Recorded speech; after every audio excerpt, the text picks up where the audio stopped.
All right, hello and welcome. My name is Dylan Anderson, and this is my knowledge transfer video for AWD 1115.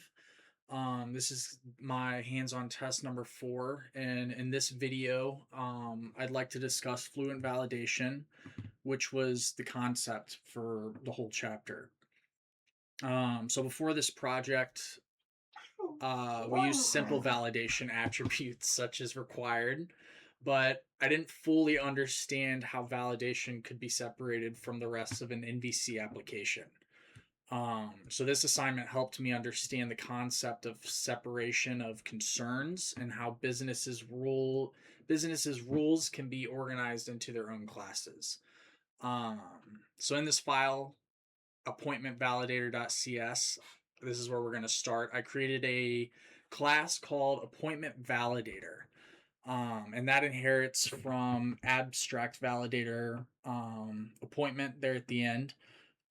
This tells Fluent Validation that all of the validation rules inside the class apply to the appointment model.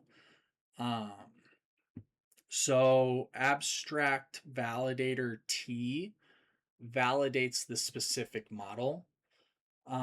So in this case, appointment is T, and then every rule inside this file applies to appointments. Um, so let's go down to rules for appointments. Let's cover right here. Um, this was one of the first Fluent validation methods that I learned. The rule for method tells Fluent validation which property I want to validate. In this case, I'm validating start date time right here. The not empty method ensures the user cannot submit the form without selecting date and time. And with this, you'll get the error message under, and I'll show you that kind of as we go. But that's the with message. Please select an appointment date and time. So rule 4 selects the property not empty. Is the property cannot be blank, and the with message is user friendly feedback. So what you want to output to the user.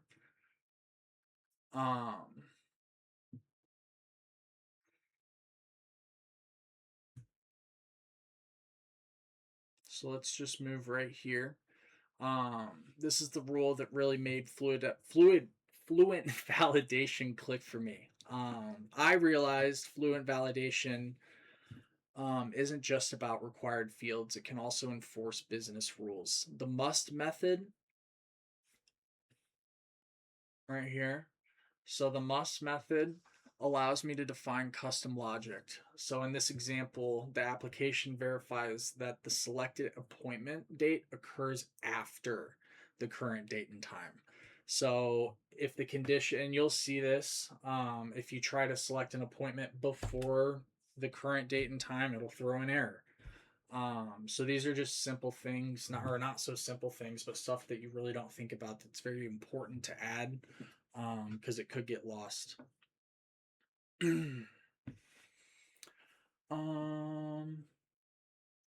see, what else do I want to cover? Oh, the private static. Let's touch on this section right here. So this method returns either true or false. If all 3 conditions are true, the appointment is valid. But if not, fluent validation displays the error method. So this was helpful because it showed me the validation can become as simple or as complex as needed. Yeah, that's pretty much it for that. Let's go to, yeah, let's just go to this one right here. Let's just stay on this page.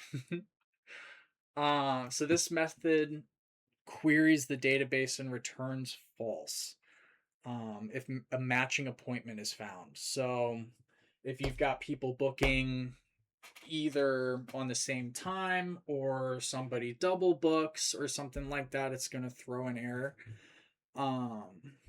So it also excludes the current appointment with edit or when editing, which prevents the appointment from validating against itself. It's kind of a hard one to explain, but this demonstrated to me that Fluent Validation can work directly with the database and enforce important business requirements. So I don't know if I have enough time to show. I know I'm supposed to keep this within a couple minutes, but I want to show you guys what that looks like real quick. Um, so let's just go to appointments.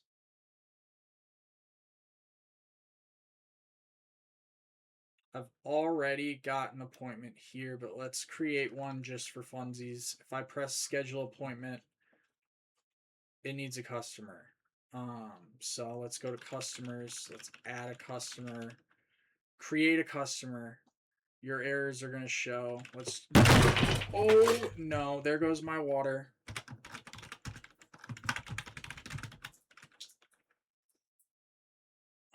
Can I pause the video? Shoot.